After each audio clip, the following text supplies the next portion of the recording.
Pleasure. Thank you, Dr. Leslie, and good morning, everybody. So, as you've heard, my name is Kimtai Kevin.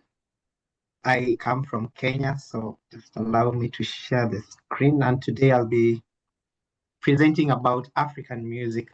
So, before that, I'll start by introducing myself so that at least you know a little bit about me and my journey in music. So, please confirm whether you can see my screen. Yes. Thank you.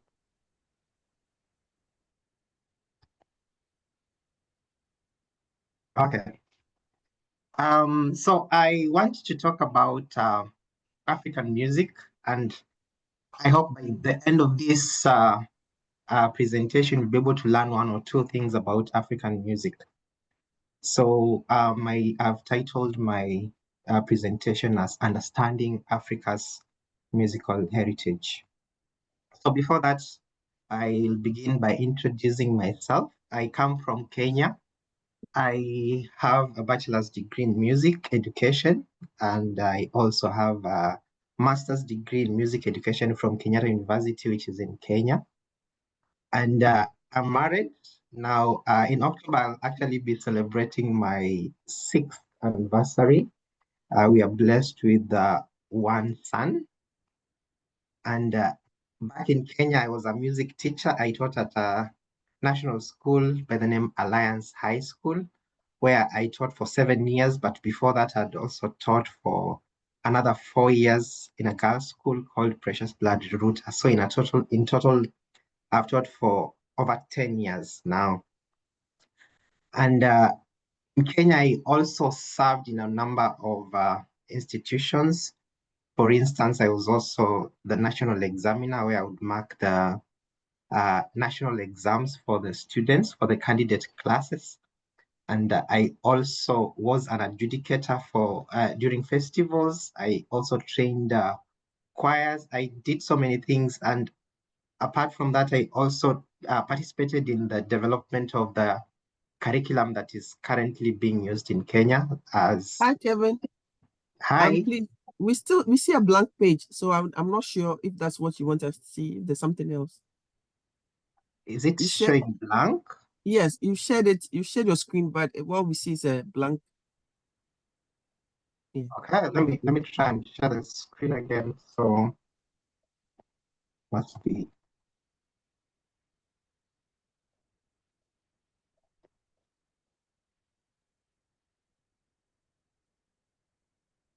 Okay. Are you able to see some pictures? It's still the blank gray page. Why is it doing that? How many screens do you have?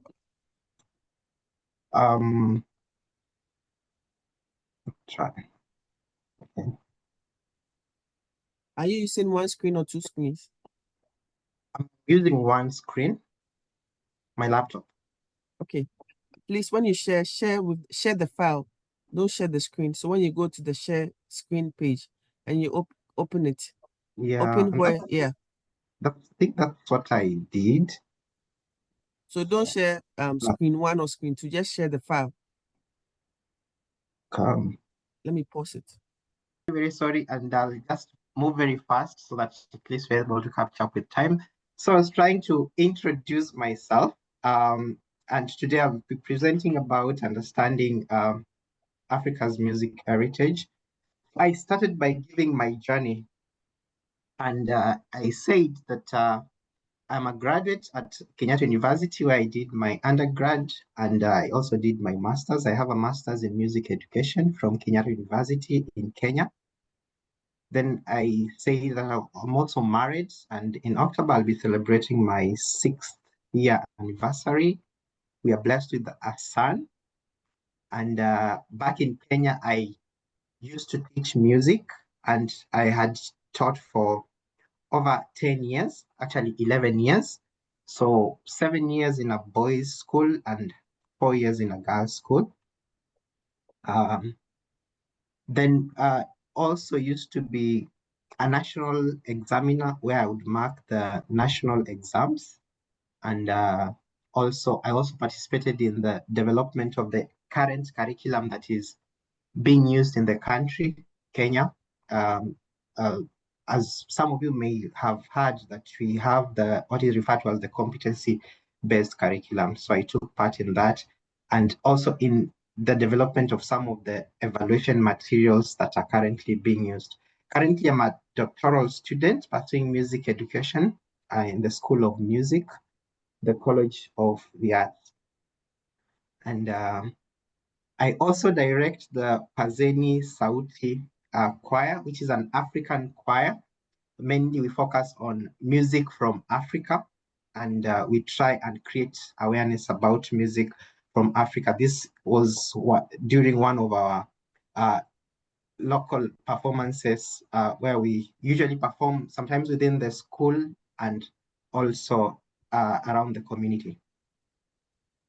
Then I also partly work with the Center for Arts, Migration and Entrepreneurship as a research assistant. So my journey, as I'm also very passionate about choir directing, and worked with a number of choirs, mainly from Kenya. So these are some of the choirs that I have directed. Yeah. And then this is one of the books that I took part in writing, the current book that is being used in grade 9, that is Creative Arts and Sports, whereby music is integrated with the arts and sports. So I've also written the grade 3 book, and there's also work that is ongoing on the grade 10 and 11. So that is the information about myself, and I'll quickly begin my presentation on now the African music. So I'll not dwell so much on this slide because some of this information must have been given to you either in the previous presentations or some presentations that will be presented to you maybe either today or tomorrow. So I'll not dwell so much on that. So I'll just dwell on the musical part of it. So as Africa is made up of about 54 countries, and all these 54 countries, there are different local languages in each of these countries. For instance, Kenya is one of these 54 countries, and Kenya has, if you count the number of languages that are spoken in Kenya, are actually over 60. So if Kenya alone has over 60 languages and all these other countries have different languages, then you can be sure that there are so many languages that are spoken in Africa. Actually, according to the latest statistics, they say that over 2,000 different languages are spoken in Africa. So as I talk about these different countries, music is usually an integral part, and that is why I've highlighted it in red down there, that music is an integral part of the African culture. And this is where I come from. Kenya is in the eastern part of Africa. So we want to look at these different musics, and we want to look at how they have developed. So we'll start from the previous music, which is the traditional music, and then we will walk through up to the current music that is currently being played in the recent times. So maybe I'll pause there and just ask a random question. That what are some of the myths that you've had, or any information that you've had? It could be a myth or a fact about African music. So anybody, you are free to just unmute and just tell us what you've heard about African music. It could be true, it could be a lie. So I'll say a myth. Yes, please. I can say a myth that all African music is percussive. All African music is percussive. Good. Anybody else?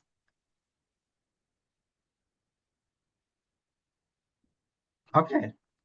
So I heard that it was mainly drumming. I heard that it was a lot of drumming in African music. yes, so a lot of drumming. Good. Hmm. Yeah. So what you just mentioned, all these points you've just mentioned are actually true. So some people say that African music is just drumming, yeah. And then there are people that say that African music has only one type of music. So every African country will be performing this one type of music that involves percussion. And then there are those ones that say that Africa music is only traditional and doesn't change. So we want to what to I'm looking at the word to deconstruct, yeah. We want to demystify those claims, yeah, that African music is only traditional and doesn't change. Then there are those ones that say that everyone in Africa plays or sing music the same way. As I'd mentioned earlier, we have over 2,000 languages, and these different communities have different music.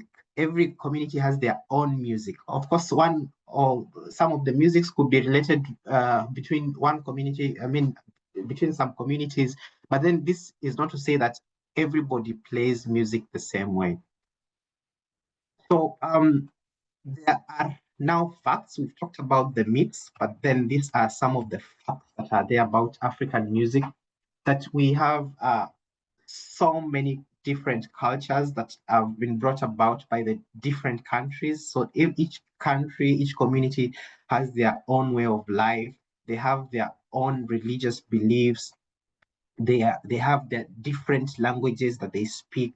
They come from different regions, and all these have attributed to the type of music that these different communities usually perform. So African music has also now undergone major changes throughout the centuries. So you'll notice and you will see that the music that used to be performed in the old days is not the same music that is performed currently. And these major shifts have been attributed to by education, by aspects like introduction of technology, migration, or people migrating from one area to another. So all these have brought about these major changes or major shifts that we'll be experiencing in African music. So this we start by looking at the traditional music, and we'll start by looking at the characteristics, the general characteristics, and we're not saying that this will be the characteristics that will definitely feature in all African music, but these were the general characteristics that featured in most of the African music. So the first one was that the music was gender specific. So we had music that was entirely for girls. We had music that was entirely for boys. We had music that would be performed by men only, music that would be performed by women only. And we also had music that would be performed by both men and women. So if there was music that was particularly was supposed to be performed by women, and then you find that it is men who are performing, then it was actually a taboo for men to perform. And if it is music that was supposed to be performed by both men and women, and then you realize that it is only one gender that is performing, it was also regarded as a taboo. So music was gender specific. Music was also age specific. There was music that was specific for boys only. There was music that was specific for old women. There was music that was specific for the youths. There was music that was specific for children, specifically meant for children. Then music was also occasional based. So you'll find that there was music that every other occasion would involve music. So music, and that is why I started by saying that music was an integral part of the day-to-day life. So you'd realize that there would be music that was performed during marriage, during funeral occasion, during circumcision or initiation ceremonies, even when a child had been born, there was music that would be performed during that time. And even after a child was born, there was specific music that would be performed if the child that was born was either a girl, if the baby boy, if the baby that was born was either a girl or a boy. So there was music that would be performed. Sometimes even if you are in the neighborhood, you'll actually hear music from a different village, and that time the music is so loud you can actually hear it. So you'll be able to tell that in that village there's a baby boy that has been born, or there's a baby girl that has been born, because there was a particular music that would be sung for boys or for either for girls. Music was also functional, and it played different roles. For instance, if it was during initiation ceremonies, sometimes it was meant to give courage to the people, to the initiates as they go through the process of circumcision. If it was during wedding ceremonies, sometimes it was sung to congratulate the newlyweds, and sometimes it would also be sung even to mock the person, the husband, simply because the family of the lady, they thought that when the lady is married, the lady moves to the community of the husband. So the community felt like they were stealing one of the members from their community. So music was actually functional, and it played so many roles. Music was polyrhythmic, and polyrhythmic, it had many rhythms, and I don't want to talk much about polyrhythmic because I'll discuss it in my next slides. So music was polyrhythmic. Poly means many. So, and then music was also in call and response style. So call and response, whereby you'll have a soloist calling, and then you'd have maybe the group responding, or you'll also have maybe sometimes there will be a dialogue between the instruments and the people singing. So you'd have maybe the group singing, and then the instruments are responding, or vice versa.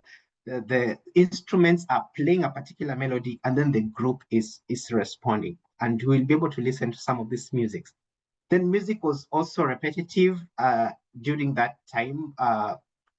Notation softwares had not yet started, so it was difficult to remember if you have so many new lyrics being brought about, or different melodies varied so much. It would make it difficult to remember. So it was made repetitive because so that people could easily remember them and teach the music to the generations, to different generations. Then there are different vocal ornaments that would be used. These vocal ornaments involved like ululations, or vocal shouts. There was sometimes whistling. Sometimes whistling would also be regarded as a vocal ornament, although there have been argument whether whistling was a vocal ornament or an instrument. So there would also be heaving. So these are anything that would involve the voice in production of this sound was regarded as a vocal ornament, and it was mainly used to decorate some of these songs that were performed. And then music was also generally accompanied by musical instruments, and we'll be looking at some of these instruments. So I want to pause there, and I want to play for you an audio of one of the folk songs, one of the traditional songs, and then we see how some of these characteristics that we've talked about are coming out. So let's listen in.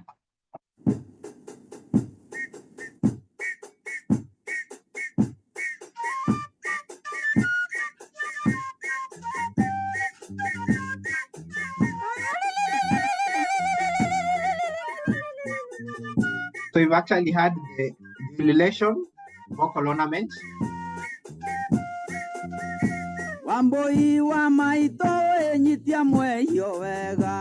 That is a soloist.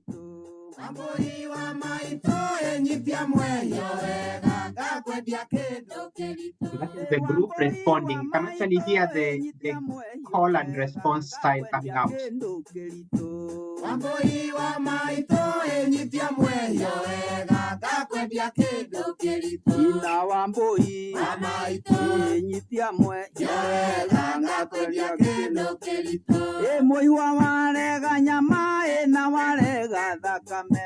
can actually hear also the musical instruments, and you can actually tell the age of these people. So if you can, they definitely can't be children. So this is music that is meant for both men and women. So you can actually see some of these features that you're talking about coming out. And if you're able to understand the language, then you'll be able to understand what is talking about and the occasion that this particular song would fit.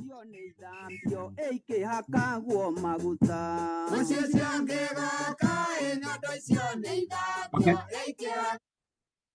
So the last statement you talked about is that majority of these instruments were accompanied by musical instruments, and there were a variety, different groups of musical instruments. So I'll focus more on the last point. So these instruments were categorized the same way like the orchestral music of the Western world is categorized into brass, woodwind, percussion, and which is the other one? Brass, woodwind, percussion, and stringed instruments. So we also had the African music being categorized into 4 categories. So these categories are idiophones, membranophones, aerophones, and chordophones. Idiophones were also referred to as self-sounding instruments, and we'll look at them so that you can be able to see how some of them are played. And then we also had the membranophones, which are now the percussion instruments, mainly the drums, and then and simply because there's a skin membrane that was used to make those instruments. And then you also had the aerophones, which are regarded as wind instruments, so they are played by blowing. And then we also had the chordophones, which were regarded as stringed instruments, and we'll look at some of them. We're going to start with the idiophones, and as I mentioned, they were regarded as self-sounding instruments. So they were broadly categorized into melodic and non-melodic, and they were played differently. They could be played by either striking, shaking, scraping, plucking, or friction, etc. So let's just look at this. This is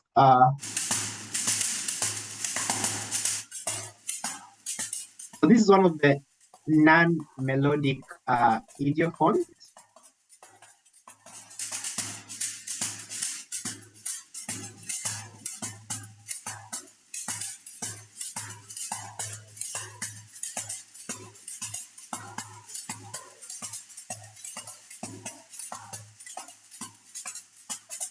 So you can actually see there's an aspect of shaking and striking or hitting with the palm of the hand.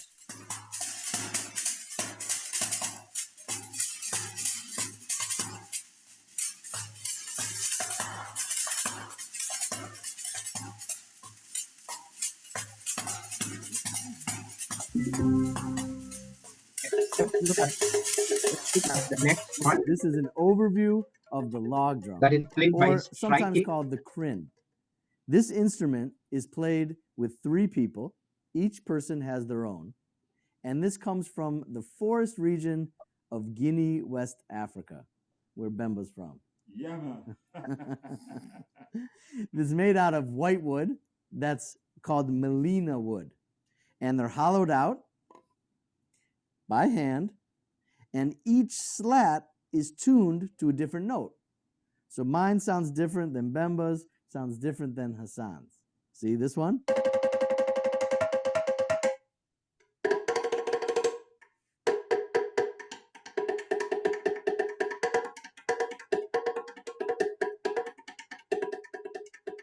As you look at this, maybe some of you may be wondering why are we not categorizing it as a membranophone simply because it looks like a drum. but it's because the drums are made out of the skin membrane. So we have to see the skin membrane, but these ones are not skin membrane. So it's just the wooden block where you just hit. So this would be an example of a melodic idiophone, because you can actually hear that the blocks are tuned in different pitches.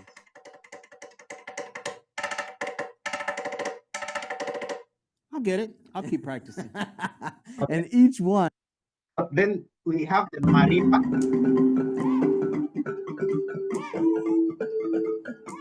This one is also categorized under idiophone, but mainly xylophones. Xylophones are usually categorized under idiophones. So they, as you see, they are made up of different wooden blocks, and these blocks are of different sizes, and they're that way so that they can be able to produce different pitches. So those ones that are small in size will produce a higher pitch than those ones that are large in size or longer.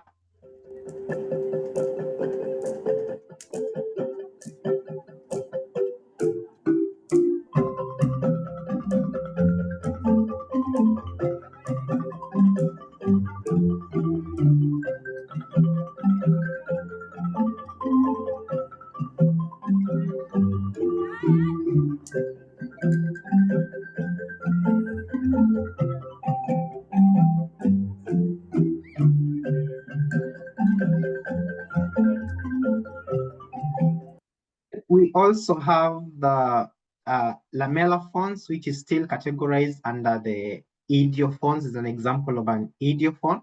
And a very good example of a lamellophone is the mbira that is showing on your screen. I'll just play so that you can listen to how it sounds. So sometimes they refer to it as the thumb piano simply because it looks, if you look at it, it almost looks like the piano from the Western world because it has different keys.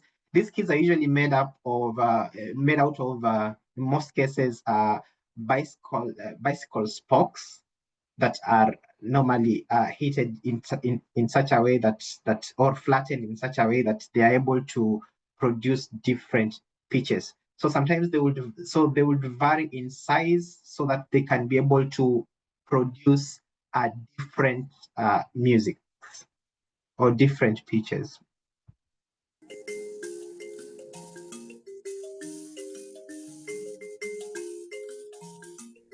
Some of this music is usually said to be therapeutic in nature. So as you listen, you can try and close your eyes to see whether it will provide a healing effect.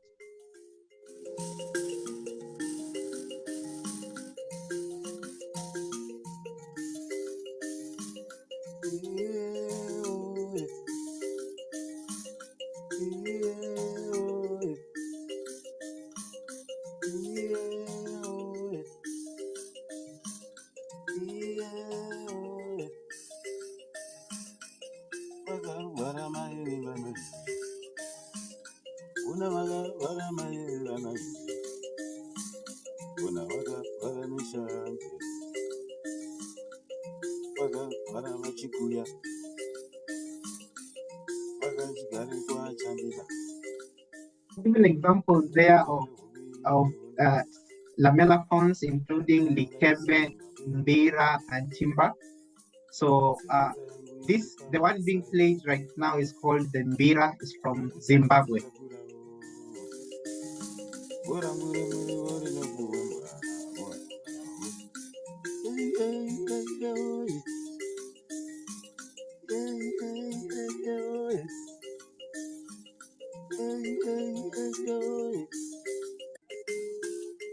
Okay, then we have now the membranophones, where you have now the percussion instruments coming in, and mainly as we discuss percussion instruments, we are specifically talking about drums. Not there are percussion instruments that are categorized under idiophones, and the percussion instruments that are categorized under idiophones are the non-melodic idiophones.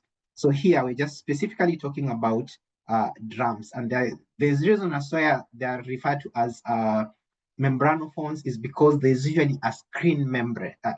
There's a skin membrane that is used. That is where the music is normally played. So this music, the drums are usually categorized into two, mainly single-headed and double-headed. So the single-headed is whereby you just play on one side of the drum. So sometimes majority of these drums will be held vertically so that you can just be able to hit it from the top. And then we also have the double-headed, like if you're able to, I don't know if you're able to see my arrow. Uh, so this is an example of the double-headed, whereby now this one can be held horizontally because you are playing on both sides. So let's look at an example.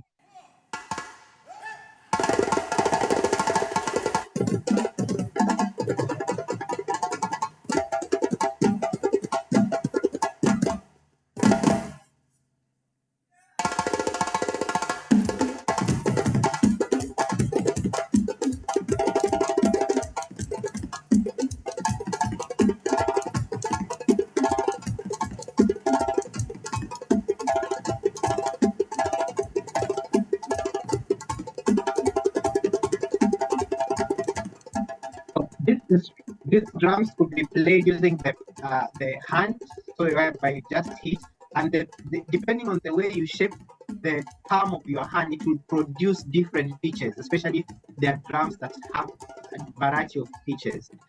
Sometimes you could also play using sticks, whereby you just strike at the membrane.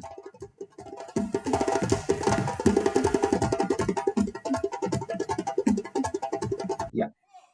Then we also have the aerophones. Aerophones are also referred to as the wind instruments. They are played by blowing. So we have the side blown. The side blown is normally held horizontally, and then we have the end blown, which is held vertically. So let's look at an example of that.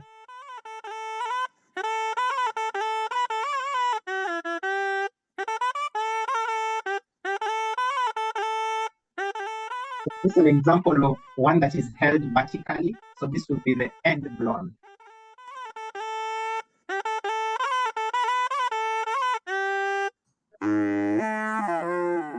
That is also an example of an end blown.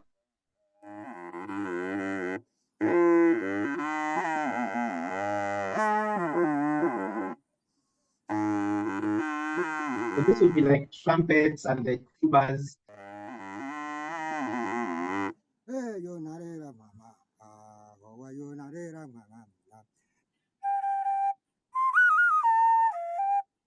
this is a very good example of now the side blown, which is held horizontally. Okay.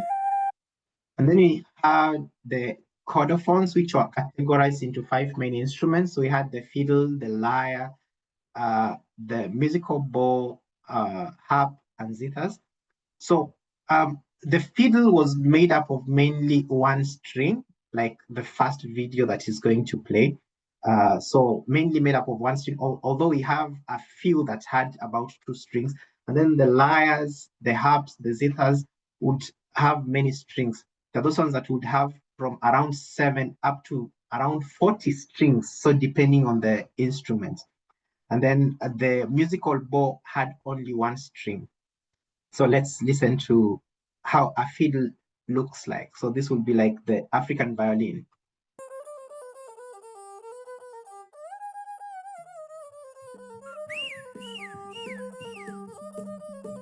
You can notice that it has only 1 string, but it produces different pitches, and the pitches are the pitches are varied depending on the way he moves the fingers. So you can see the way he's moving the fingers and then bowing through the string.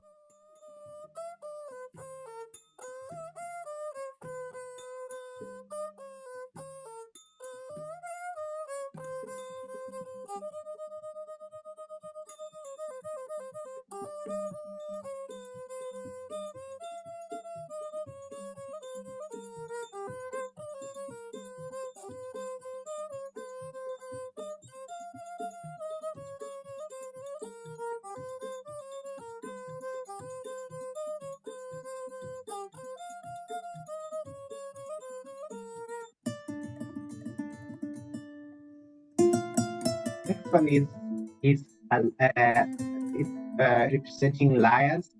So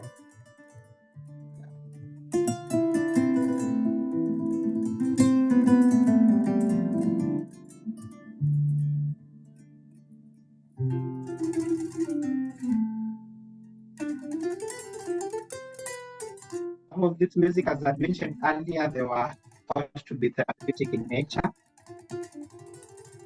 You can confirm by the end of the listening further.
Okay.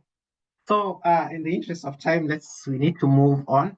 So up to there, I want to pause for a moment and just give you a recap of what I've been talking about so that you can be able to, just as a refresher, because we want to move to something else.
Okay, let's look at the musical structure.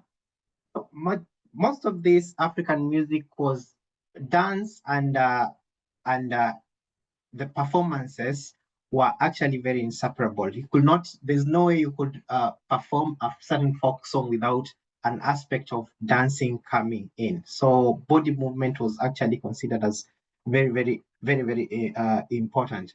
And then the aspect of these performances being accompanied by different musical instruments also really came out. So we can look at how rhythm looked like, and here now is a point when I can discuss now the polyrhythmic effect. So majority of these African music were polyrhythmic in nature, in the sense that there were so many rhythms.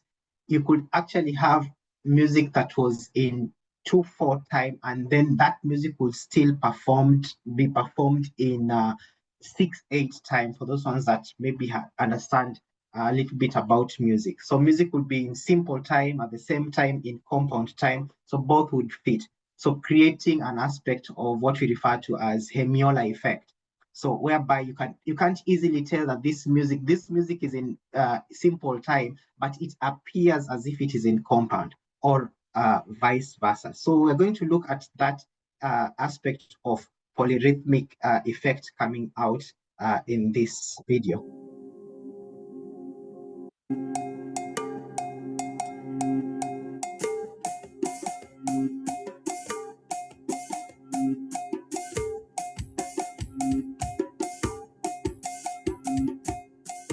So the use of the drum set, which is not an African instrument, but the main for this video is so that you can get the polyrhythmic effect that is coming out.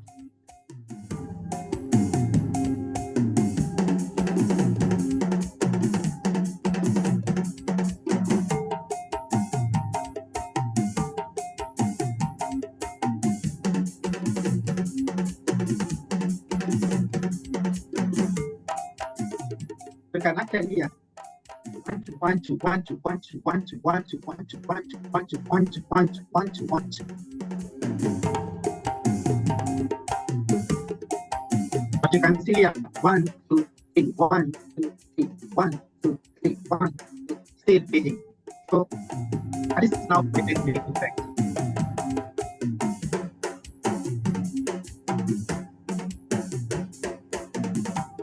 Okay, and then in as far as pitch is concerned, we as opposed to Western music, or the modern African music, whereby the pitch is actually defined.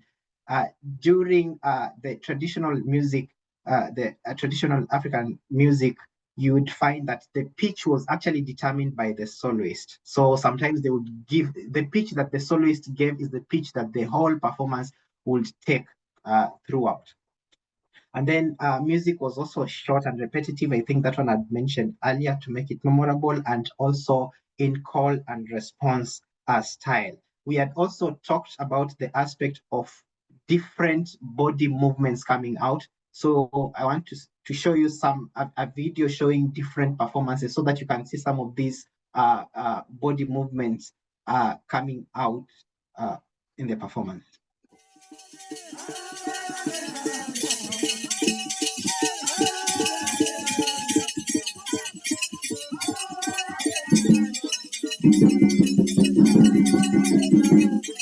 The body movement will involve sometimes the shoulders, and those ones that will just involve the feet, those ones that will involve the neck, around the neck area, so etc. An aspect of clapping.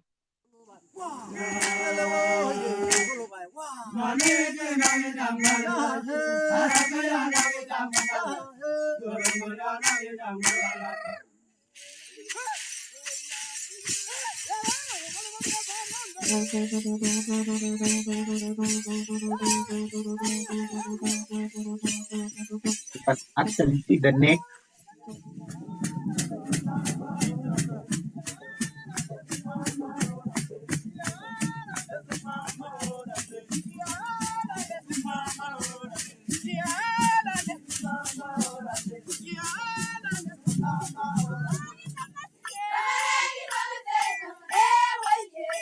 Okay.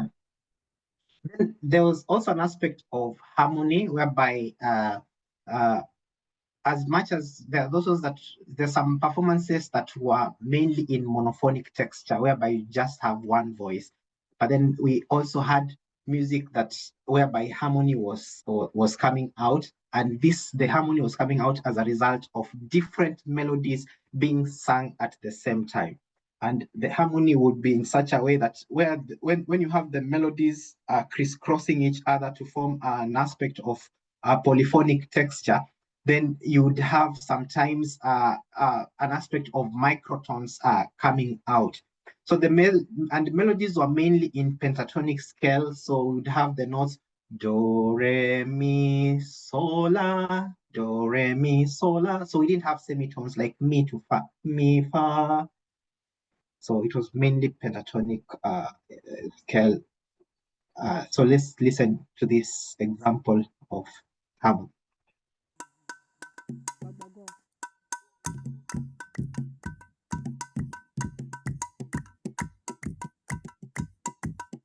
So one of the aspects of the vocal ornaments that came out was yodeling, which I didn't mention that, but it's coming out in this song.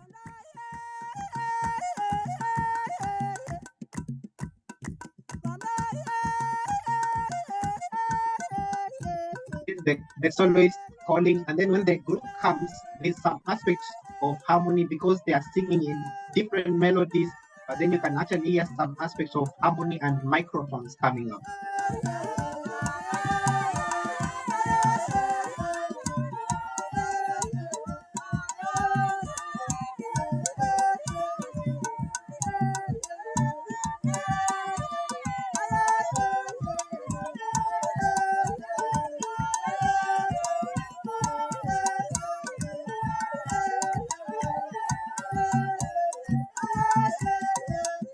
Okay.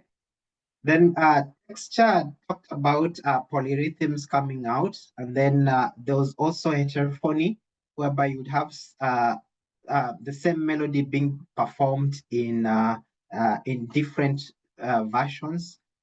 And then there was also an aspect of ostinatos, whereby you'd have a short section of a melody a short phrase that is sometimes referred to as a motif keep recurring. So you'd have that phrase recurring as evident in this song.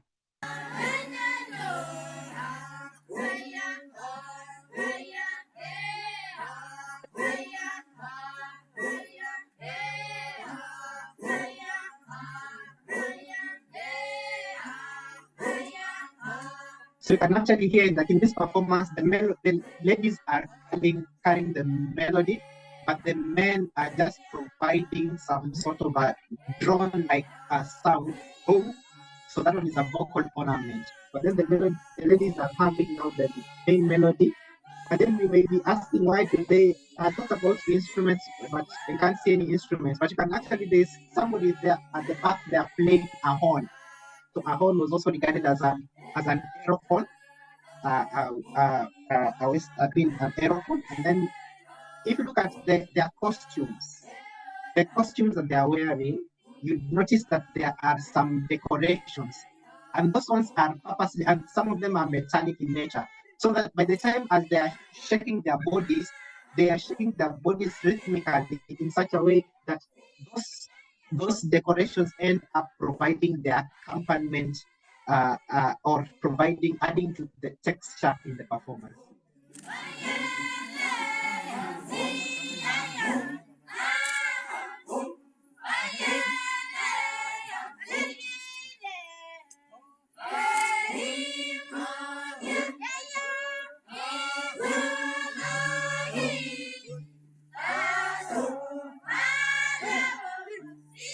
Okay.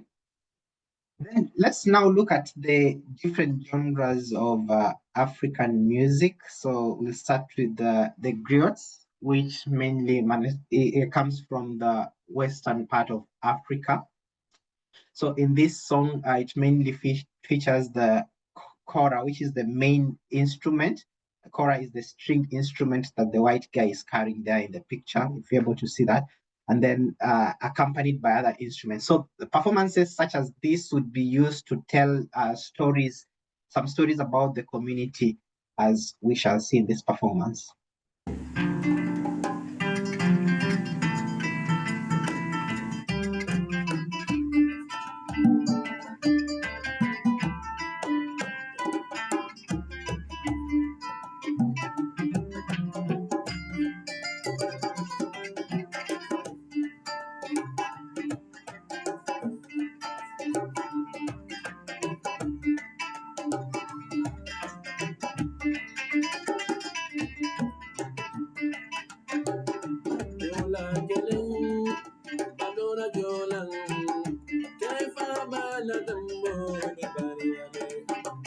the melody has started. There is singing and instrumentation.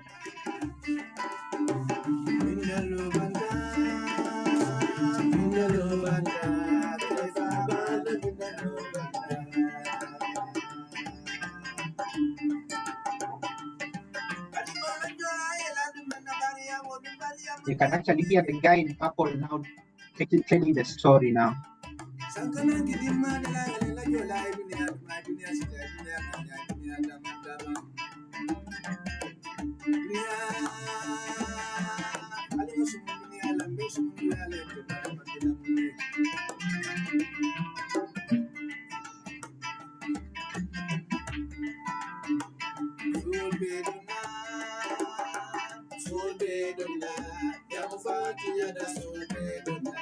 Okay, then we also had now the choral music, which is more modern compared to the traditional music. So choral music now is whereby now the aspect of harmony comes in. So music was no longer now in monophonic texture. Now music is beginning to shift, whereby you're having now some aspects of homophonic texture coming in, some aspects of polyphony coming in the performances. So you can look at this first example, which is a song from South Africa.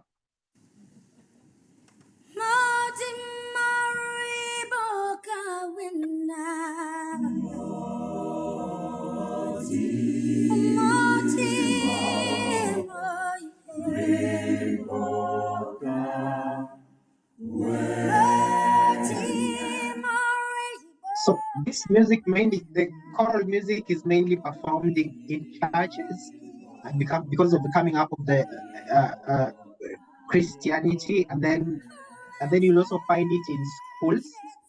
And I happen to be a music teacher, as I'd mentioned earlier. So in the next video, you'll see one of my performances in last year with my students in last year's Kenya Music Festival. So this first example is from South Africa.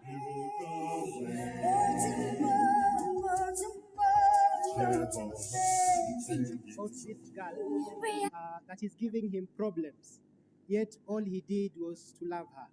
More from the song, arranged by Kimtai Kevin.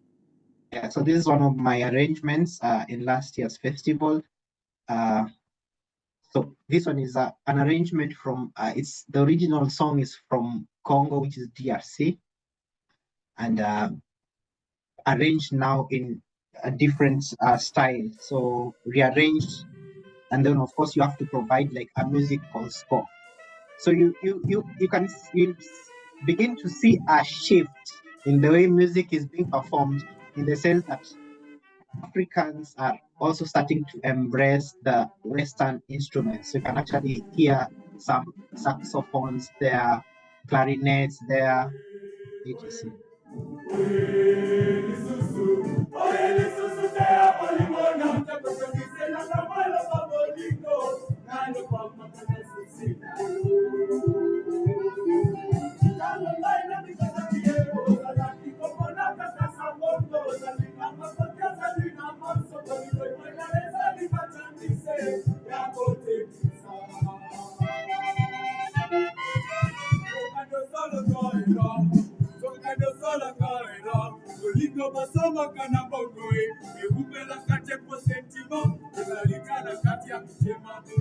Let's forward it all the time.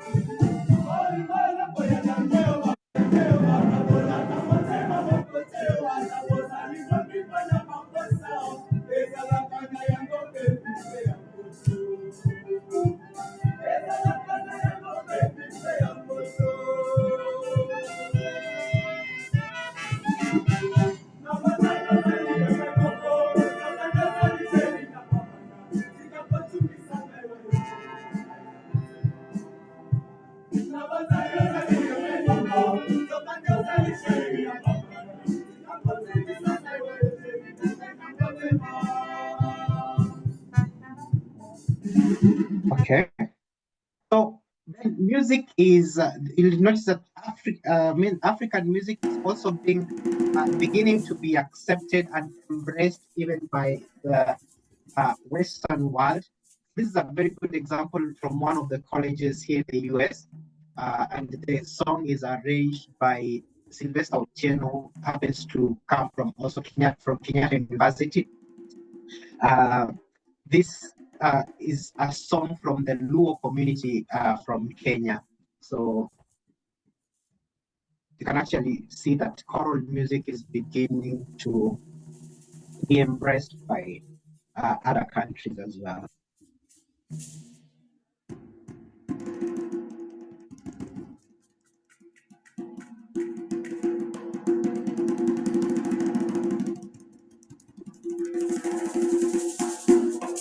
Why is because of time?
Okay.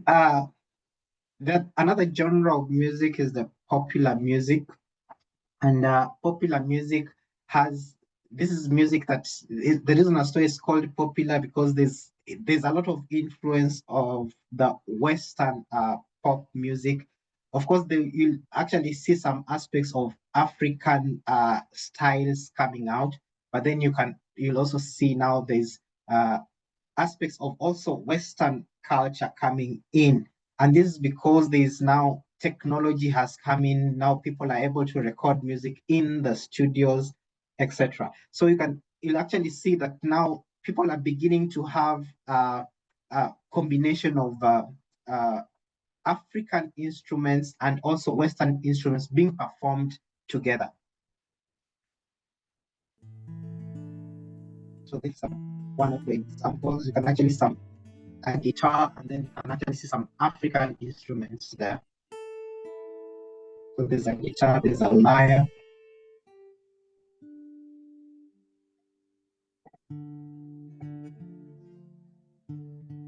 Let me forward it because of time.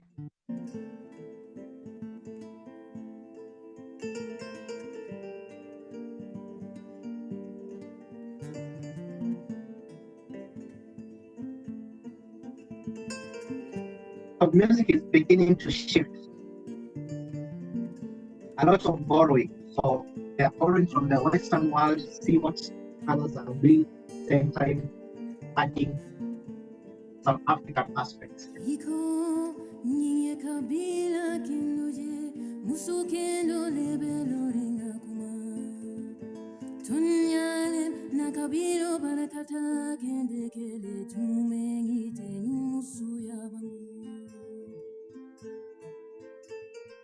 So modernization has brought about now the coming up of studios. So you'll actually see that now because studios, people are able to go and record music in the studios. So let me read this next example.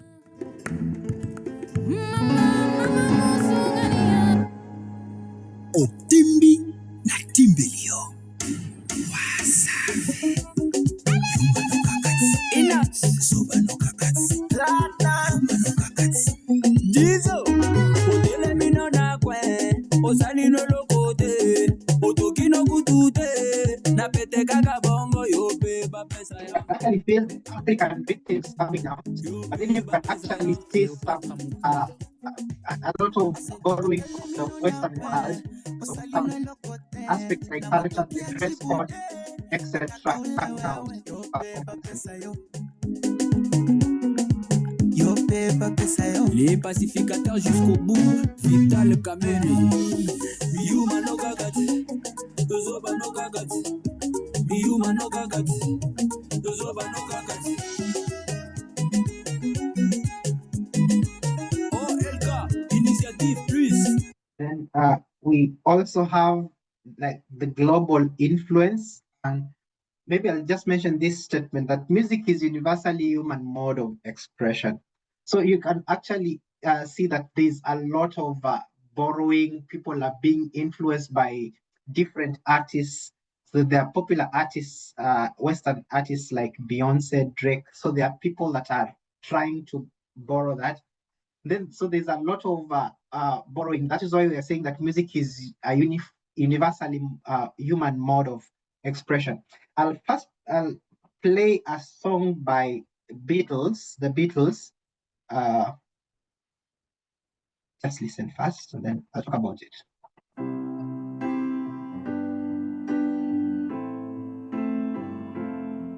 This is not an African song. It's a song by the Beatles, which was composed in the 70s. When I find myself in times of trouble, Mother Mary comes to me, speaking words of wisdom, let it be. Then let's play this next one.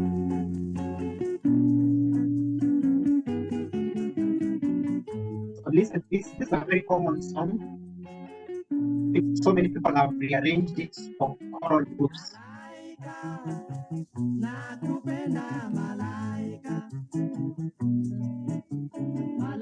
The song was composed actually in 1956, which was earlier than the Beatles.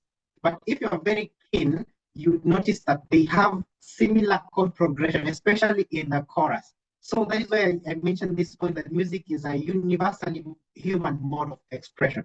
And you notice that some of these musics could be having same chord progression, but still observing their culture, but having similar chord progression. So this same music, Malaika, Nakupenda, Malaika, it can still fix in the previous song that had played. You can just that. And in my hour of darkness, she is standing right in front of me, speaking words of wisdom.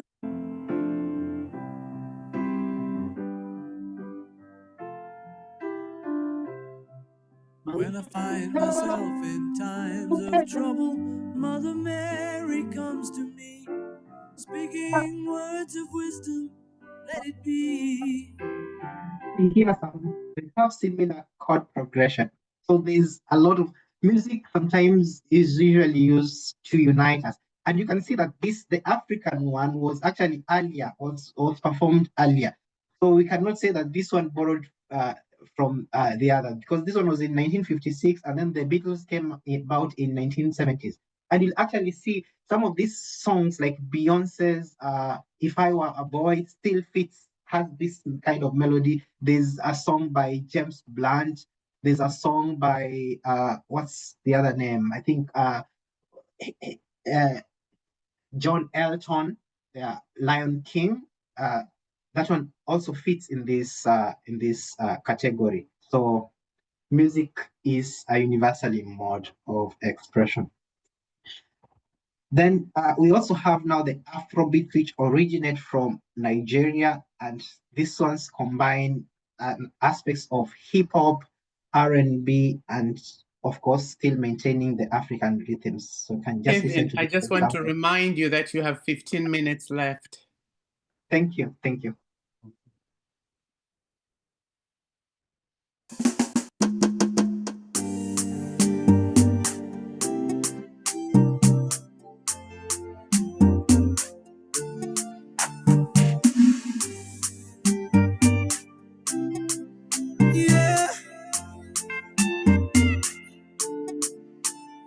Money fall on you, banana fall on you, Prada fall on you, Okay, that is from Nigeria. Then we also have Amapiano from which originated from South Africa.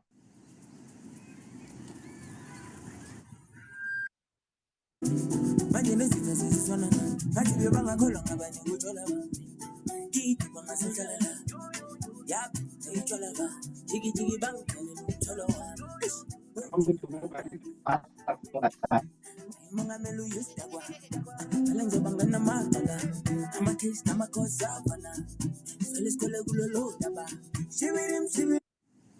we also have the Arab music from East Africa, but has some aspects of Arabic and Indian melodies.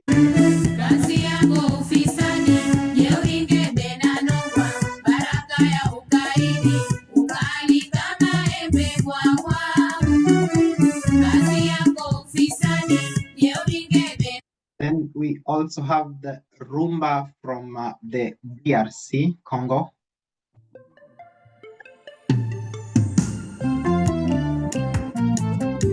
Mayday.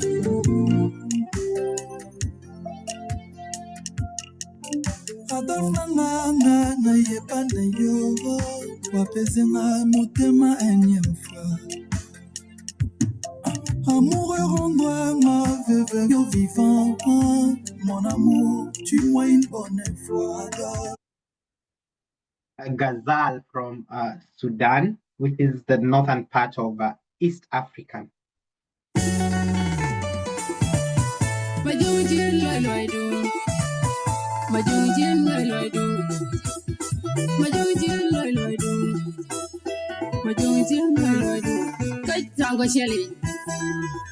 ES Production. Farouk on the beat. Okay. And we also have Bala from Senegal.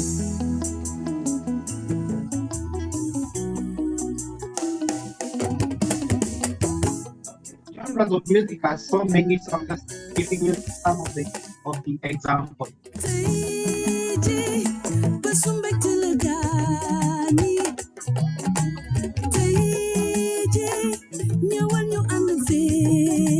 Then you also have bongo flavor from Tanzania.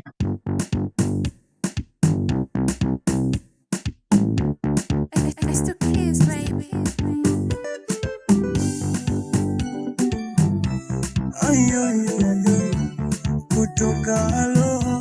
And we also have now the gospel hip hop. And during the COVID time, I'm sure you might have had this song that really united different people from different countries. So we also took up the challenge at Alliance High School, and we also did this challenge, Jerusalem song.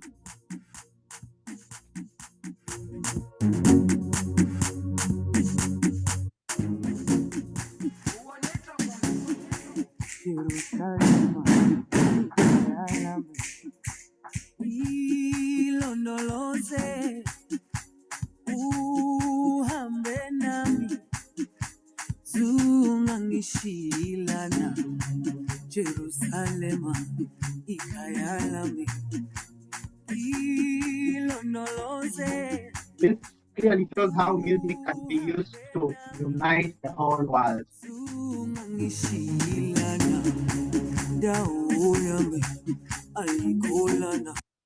Then we also have these kids from Uganda that took part in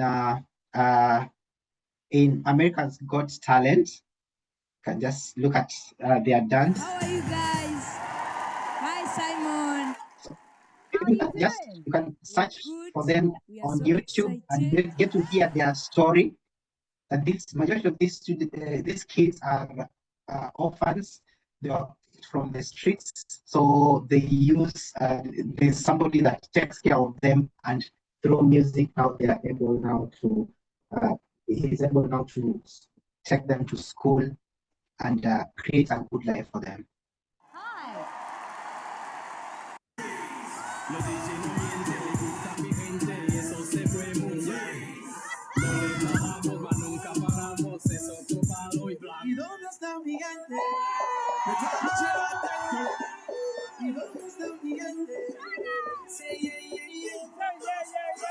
Because of time, I'll move. Then music has also been used for to come up to I mean in education and for social change. It has been used in politics, like the current government. This was the so this was their campaign song. The current government in Kenya. So music sometimes is used even in politics.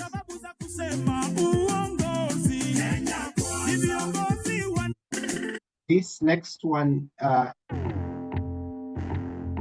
is also used mainly by the youth, but also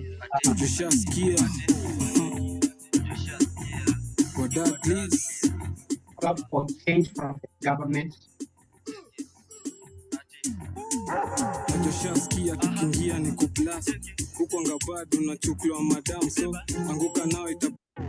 Then we have people, famous musicians like Miriam Makeba, who was an activist and wrote songs mainly that talked about apartheid system, whereby she was protesting against that. So we can listen to this example.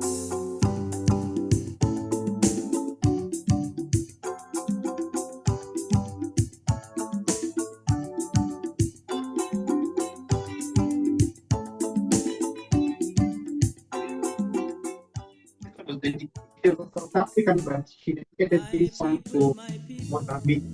Open your eyes and answer the call of the drum. Freely more free. Then we have Angelique Kidjo from Benin. We'll not listen to that because of time. And then Oliver Mtukudzi, Zimbabwean. Yeah, can maybe listen to this. I'm sure majority of you might have heard this. So this song used music to create awareness about issues that people are going through, like aspects of issues like HIV and AIDS, in order to create awareness.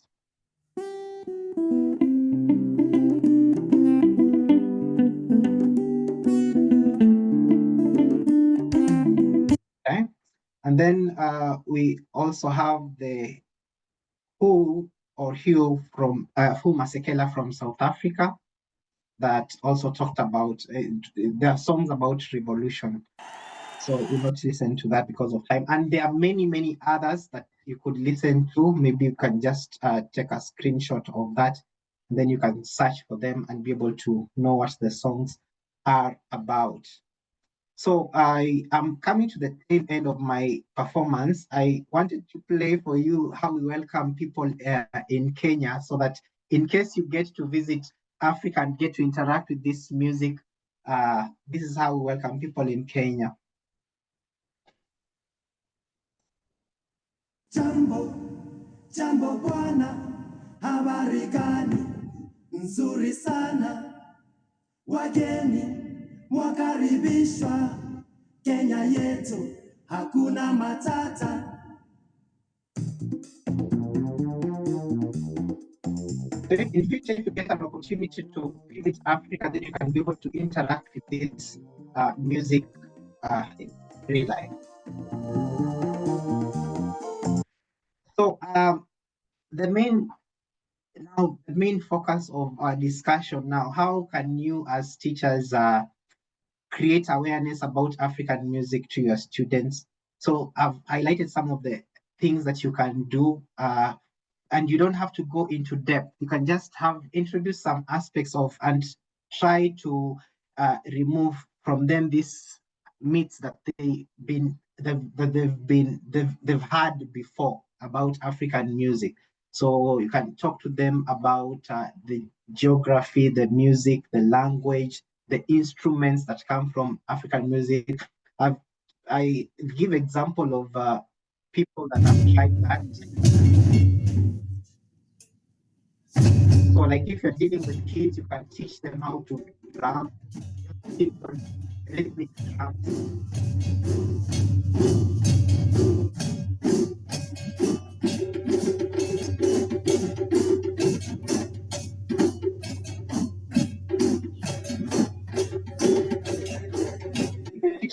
college, in high school or at college, you can also.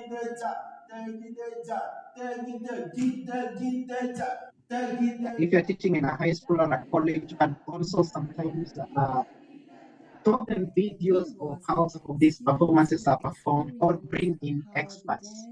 And the singing and the rhythms all were creating an integral whole. Now open your arms. There we go. Certain concepts in African music also need to be experienced. So we don't just do this. No, we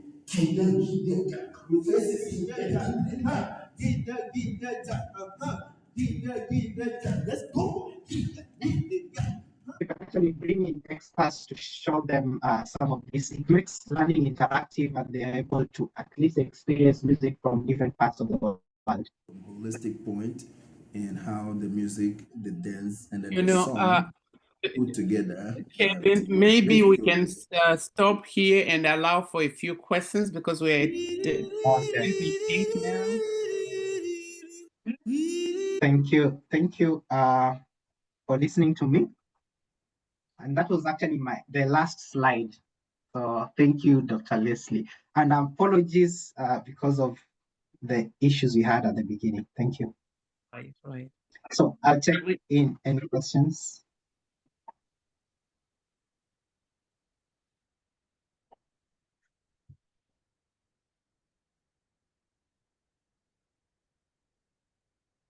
Any questions, comments?